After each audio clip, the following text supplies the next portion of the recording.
Friends வணக்கம். இங்கே பாருங்கள், இது நம்ம வீட்டில் எடுத்த மாங்காய் இஞ்சி தான். லாஸ்ட் டைம் வந்து இந்த மாதிரி ஒரு கிழங்கு நம்ம வச்சோம். அதை 2 கிழங்கு தொட்டி வச்சேன். பட் ஒரு கிழங்கு மட்டும்தான் அழகாக தழிஞ்சு வந்துச்சு. இன்னொன்று பட்டு போயிடுச்சு. இப்போ அந்த ஒரு இதில் எடுத்தது இந்த 1/2 கிலோ மாங்காய் இஞ்சி கிடச்சிது. இந்த 1/2 கிலோ மாங்காய் இஞ்சியை நான் எந்த இதுவுமே ஊறுகாவோ எதுவுமே யூஸ் பண்ணலை.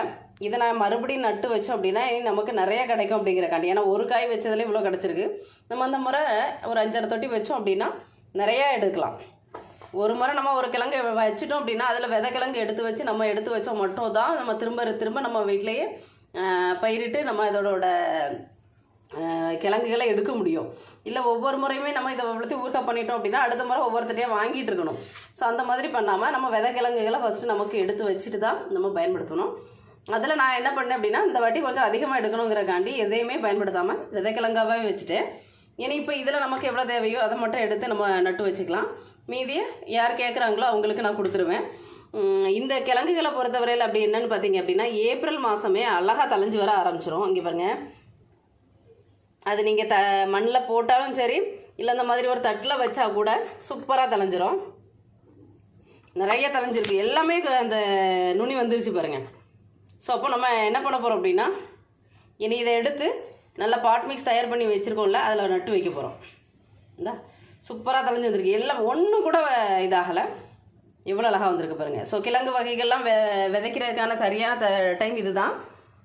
இப்போ நம்ம இந்த கிழங்குகளை வாங்கி கூட நம்ம வீட்டில் இல்லை அப்படின்னா பக்கத்தில் வாங்கிக்கோங்க. கடையில் மார்க்கெட்லலாம் கிடைக்குது. மஞ்சள், இஞ்சி, அதுக்கப்புறமா பார்த்தீங்கன்னா மஞ்சள் வெரைட்டி, கிழங்குகள் வெரைட்டி எல்லாமே இந்த அடுத்த மாதம் நீங்கள் நட்டு வச்சுருங்க.